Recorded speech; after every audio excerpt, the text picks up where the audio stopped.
Big boss season 6 ഇന്ന് അവസാനിക്കുകയാണ്.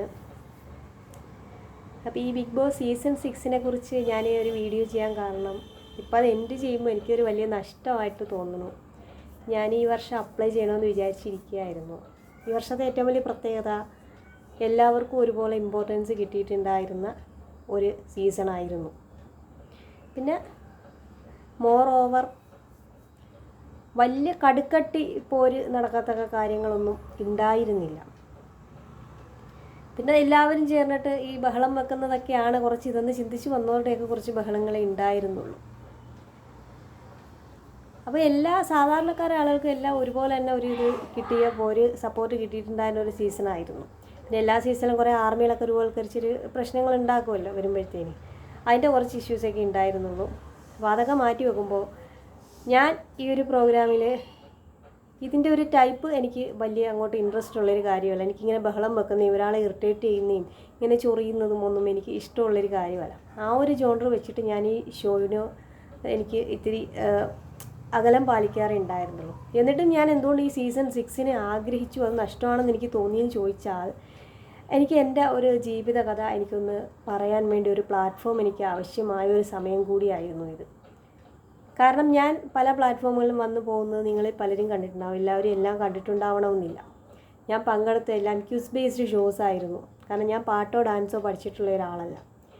ഈ ക്വിസ് ബേസ്ഡ് ഷോസിൽ ഏറ്റവും ലാസ്റ്റ് ഞാൻ ചെയ്ത ഷോയിലാണ് ഞാൻ എൻ്റെ ഐഡൻറ്റിറ്റി പോലും പറയണത്. എനിക്ക് സിബ്ലിങ്സ് ഉണ്ടോ, പേരൻസിനെ കുറിച്ചുമില്ല. അതുവരേക്കും ഞാൻ ഓഡിഷൻ വഴി എടുത്തു പോയിട്ടുള്ള എൻ്റേതായ കഴിവ് കൊണ്ട് മാത്രം അങ്ങോട്ട് പോയ ഒരാളാണ്. ഈ ഒരു പ്രോഗ്രാമിൽ അവരെന്നോട് എന്നെക്കുറിച്ച് പറയണം എന്ന് പറഞ്ഞാലേ മുന്നോട്ട് കളിച്ചു പോകാൻ ഒക്കത്തുള്ളൂ. ഇപ്പം നമ്മൾ കൊറോണ ആയതുകൊണ്ട് ആളുകളെ കുറിച്ച് പറഞ്ഞു തന്നെ പോവുകയാണെന്ന് പറഞ്ഞുകൊണ്ട് ഞാനിത് വെളിപ്പെടുത്തിയാണ്. അതിൽ നിങ്ങൾ കണ്ടിട്ടുണ്ടായിരുന്നു, നാളെ ഇനി എന്നെ ആരെങ്കിലും പറഞ്ഞു പഠിപ്പിച്ച് ജയിച്ചാണോ എന്നുള്ളതുകൊണ്ടാണ് ഞാൻ എല്ലാ ഓപ്ഷനും എല്ലാ കാര്യങ്ങളും വിശദമായിട്ട് പറഞ്ഞു തന്നെ ഞാൻ കളിച്ചു പോയത്. ഇതൊക്കെ ചെയ്ത് ഞാൻ മുന്നോട്ട് വന്ന എന്തിനെന്ന് വെച്ചാൽ, എനിക്കെൻ്റെ ജീവിതം ചുറ്റുമുള്ളവരെല്ലാം ചെയ്യുന്ന ചവിട്ടി താഴ്ത്തുമ്പോൾ എനിക്കൊന്ന് പിടിച്ചു കയറാൻ ഞാൻ കണ്ടെത്തിയൊരു വഴി ഇതാണ്. ഞാൻ നേടിയ എൻ്റെ അറിവുകൾ വെച്ചിട്ട് എനിക്കിങ്ങനെ ഒരു പ്ലാറ്റ്ഫോമുകൾ ഒന്ന് പ്രയോജനപ്പെടുത്തിയിട്ട് കിട്ടുന്ന എമൗണ്ടുകൾ ഇട്ട് കൂട്ടിയിട്ടായാലും എനിക്കൊന്ന് പിടിച്ചു കയറാൻ പറ്റുമെന്നുണ്ടെങ്കിൽ മറ്റൊരാളെ ദ്രോഹിക്കാതെ പിടിച്ച് പറിക്കാതെ ആ ഒരു ചിന്താഗതിയിലാണ് ഞാൻ പോയത്. അവിടെ ഞാൻ എൻ്റെ കാര്യങ്ങളാണ് ഞാൻ പറഞ്ഞത്. അപ്പോൾ എൻ്റെ കാര്യങ്ങളെന്ന് പറയുമ്പം എൻ്റെ ജീവിതത്തിലെ വീഴ്ച, എൻ്റേതല്ലാത്ത വീഴ്ചകൾ, എന്നെ ചവിട്ടിത്താഴ്ത്തിയ വീഴ്ചകൾ എനിക്ക് പറയേണ്ടി വരും. പക്ഷേ എൻ്റെ ആ ചവിട്ടി താഴ്ത്തിയ ആളുകളുടെ ആർക്കും എല്ലാ സൗകര്യങ്ങളും കൂടി ജീവിച്ചിട്ട് ആർക്കും ഈ പ്ലാറ്റ്ഫോമുകളൊന്നും എത്താനൊക്കാത്തതുകൊണ്ട് തന്നെ അവർ ഭയങ്കര മോശപ്പെട്ട രൂപത്തിൽ ഏതോ ആണുങ്ങളെയൊക്കെ കൂടെ പോയിട്ട് നടന്നിട്ട് കിടന്നിട്ട് അങ്ങനെയൊക്കെ ഭയങ്കര മോശം. അവർക്ക് സപ്പോർട്ട് ചെയ്യാൻ വേണ്ടി അവർക്ക് പണമുള്ളത് കൊണ്ട് പള്ളിയിലിരിക്കുന്ന ആൾക്കാരായാലും നാട്ടുകാർ കുറേ ആൾക്കാരായാലും ഭയങ്കര മോശമായിട്ട് സംസാരിക്കുന്ന സിറ്റുവേഷനിലൂടെയാണ് ഞാൻ കടന്നു പോയിക്കൊണ്ടിരിക്കുന്നത്. കാരണം വേറൊന്നുമല്ല, ഞങ്ങളുടെ കുറച്ച് സ്വത്ത് അവർ കൈക്കലാക്കി വെച്ചിരിക്കുന്നത് അതുമായി ബന്ധപ്പെട്ട കുറേ പ്രശ്നങ്ങൾ, ചോദ്യം ചെയ്യലുകൾ നടന്ന സമയത്ത് ശാരീരികമായിട്ട് സ്ത്രീകളായതുകൊണ്ട് കയ്യേറ്റം ചെയ്തു. അതിനേരെ പരാതിയൊക്കെ കൊടുത്തു. പരാതിയെല്ലാം രാഷ്ട്രീയ സ്വാധീനം കാശും വെച്ചിട്ട് അട്ടിമറിച്ച് കൊണ്ടുപോയി. ലാസ്റ്റ് പരസ്യപ്പെടുത്തക്ക രൂപത്തിൽ എല്ലാ ആൾക്കാരും അറിയത്തക്ക രൂപത്തിലുള്ള കുറേ പ്രശ്നങ്ങളുണ്ടായി. എല്ലാവരും അറിഞ്ഞ് ഈ പ്രോഗ്രാമൊക്കെ കണ്ട് ചോദ്യം ചെയ്യപ്പെടാൻ തുടങ്ങിയപ്പോൾ വേറെ വഴിയൊന്നുമില്ല. അപവാദ പ്രചാരണം നടത്തി മാനസികമായിട്ട് തകർത്ത് കഴിഞ്ഞാൽ ഇല്ലാതാവില്ല. അപ്പോൾ ഏറ്റവും എന്തെങ്കിലും ഒരു മിസ്റ്റേക്ക് കണ്ടുപിടിക്കാനില്ല എങ്ങും പറയാൻ. അപ്പോൾ ഈ ഒരു കാര്യം പറഞ്ഞാൽ കുറേ ആളുകൾക്ക് ഇതിനെക്കുറിച്ചൊന്നും അറിവില്ലല്ലോ. ഈ സിനിമാ ലോകം, സീരിയൽ ലോകം, അല്ലെങ്കിൽ ഈ TV എന്നൊക്കെ പറയുമ്പോൾ അവർക്ക് വേറെ ഒരു ചിന്താഗതിയാണുള്ളത്.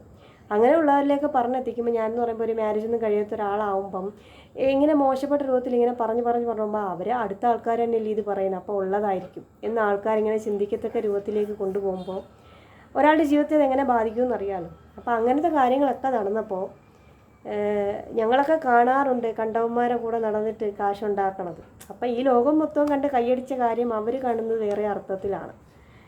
ഞാൻ ചെയ്ത കാര്യത്തെക്കുറിച്ച് അഭിമാനമേ ഉള്ളൂ. അപ്പോൾ എനിക്ക് ഇങ്ങനത്തെ കുറച്ച് കാര്യങ്ങൾ എനിക്ക് വെളിപ്പെടുത്തണമായിരുന്നു. അതിന് ഞാനെന്ന് പറയുന്നൊരു സാധാരണക്കാരി, ഞങ്ങളെ പ്ലാറ്റ്ഫോമുകളൊന്നും കിട്ടില്ല. പിച്ച് സ്ട്രഗിൾ ചെയ്താലും വേണ്ടിയിട്ടില്ല. ഇനിയിപ്പം ഇഷ്ടപ്പെടാത്ത കാര്യങ്ങളുണ്ടെങ്കിൽ പോലും ഇഷ്ടപ്പെടുന്ന കാര്യങ്ങൾ നോക്കി വെച്ചിട്ട് അതിലൊന്ന് പോകാമെന്ന് ഞാൻ ആഗ്രഹിച്ചിരുന്നു. പിന്നെ എനിക്കാണെന്നുണ്ടെങ്കിൽ അത്രയും ദിവസം വീട്ടിൽ നിന്ന് മാറി നിൽക്കുമ്പോൾ ഉണ്ടാകുന്നൊരു പ്രശ്നം എന്തെന്ന് വെച്ചാൽ, എൻ്റെ വീട്ടിൽ ഞാനില്ലെന്നുണ്ടെങ്കിൽ TV ഒന്ന് ഓൺ ചെയ്യാൻ പോലും അറിയുന്ന ഒരാളല്ല ഉള്ളത്. അപ്പോൾ അങ്ങനെ വരുമ്പോൾ എൻ്റെ പ്രോഗ്രാം കാണാൻ എൻ്റെ വീട്ടിൽ തന്നെ ആളില്ലാണ്ട് വരും. ഇനി ഒരാൾ നാളെ ഞാൻ ആ ഷോ മുന്നോട്ട് പോയാണെങ്കിൽ എന്നെക്കുറിച്ചൊന്ന് സംസാരിക്കാൻ വന്നാൽ ഈ ഷോ കാണാതെ പിന്നെ ഒന്നും പറഞ്ഞു കൊടുക്കാൻ പറ്റില്ല. പിന്നെ എൻ്റെ ഫോണൊന്ന് റീചാർജ് ചെയ്ത് സൂക്ഷിച്ച് വെക്കാൻ എൻ്റെ വീട്ടിൽ ഒരാളില്ല. പിന്നെ ബില്ലുകൾ അടയ്ക്കാൻ പറ്റത്തില്ല. ഞാനില്ലാതായിക്കഴിഞ്ഞാൽ ഒരുപാട് കാര്യങ്ങൾ മുടങ്ങും.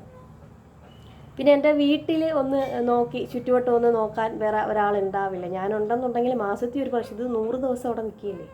അങ്ങനെ കുറേ കാര്യങ്ങളുണ്ട്. പിന്നെ എനിക്ക് എന്താ പറയുക, ഫിസിക്കലി ഞാൻ അത്ര ഹെൽത്തി ആയിട്ടുള്ള ഒരാളല്ല. ഒരു ഹെൽത്ത് ഇഷ്യൂ കൂടി വന്നിട്ട് പോയതുകൊണ്ട് വലിയ ടാസ്കൊക്കെ വന്നു കഴിഞ്ഞാൽ മേ ബി ആ പഴയ രൂപത്തിലായി പോയാലോ എന്നൊരു ചിന്ത എൻ്റെ മനസ്സിലുണ്ടായതുകൊണ്ടാണ് ഞാൻ ചെയ്യാതിരുന്നത്. എന്നാലും സാരമില്ല, എനിക്ക് തുടക്കത്തിൽ തന്നെ നമുക്ക് നമ്മുടെ ജീവിതകഥ പറയാമല്ലോ. എനിക്ക് അതൊന്ന് പറയണമെന്ന് ഭയങ്കര ആഗ്രഹം ഉണ്ടായിരുന്നു. കാരണം എനിക്ക് എന്ത് വേണമെങ്കിലും സംഭവിക്കാവുന്നൊരവസ്ഥയിൽ എൻ്റെ ജീവിതം പോയിക്കൊണ്ടിരിക്കുന്നത്.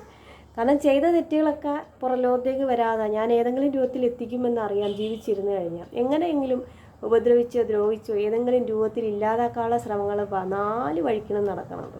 നമുക്ക് കാശും പൊളിറ്റിക്സും ഒന്നും ഇല്ലാത്തവരായതുകൊണ്ട് പ്രൊട്ടക്ഷനും നീതിയും ഒന്നുമില്ല.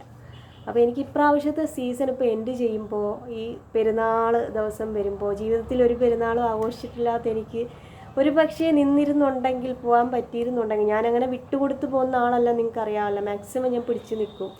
ഒരു സന്തോഷത്തോടുകൂടി ഇറങ്ങി വരാവുന്ന ഒരു ജീവിതത്തിൽ ആദ്യമായിട്ടൊരു ആഘോഷപൂർവ്വം. പിന്നെ ലാലേട്ടനെ ഒന്ന് കാണുക, ലാലേട്ടനെ പോലെ ആളെ മുന്നിൽ ചെന്ന് നിന്നിട്ട് നമുക്ക് ഒന്ന് സംസാരിക്കാൻ കഴിയുക, ഒരു പ്ലാറ്റ്ഫോമിൽ നിന്നിട്ട് നമ്മളെ ജീവിതകഥ ഒന്ന് പറയാൻ കഴിയുക.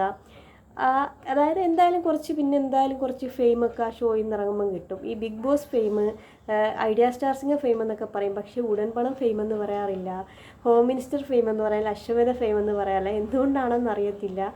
അത് വെച്ചിട്ട് ആരെയും ഫെയിമായിട്ടുള്ള ആരും ഒരു ഉദ്ഘാടനത്തിന് പോയിട്ടുള്ള ഒരു പ്രോഗ്രാമിന് ആരും ഗസ്റ്റായിട്ടൊന്നും വിളിക്കാറില്ല. പക്ഷേ ഇതിന് പോയി കഴിഞ്ഞാൽ ഈ കാര്യങ്ങളൊക്കെ നടക്കും.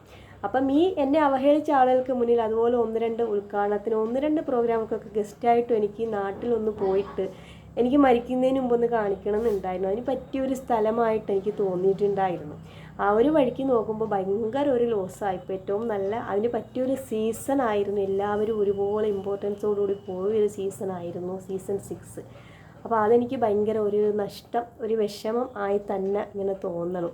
അപ്പോൾ അത് ഇന്ന് തന്നെ ഞാനൊന്ന് പറഞ്ഞ് ഇടാൻ എനിക്ക് തോന്നിയതാണ്.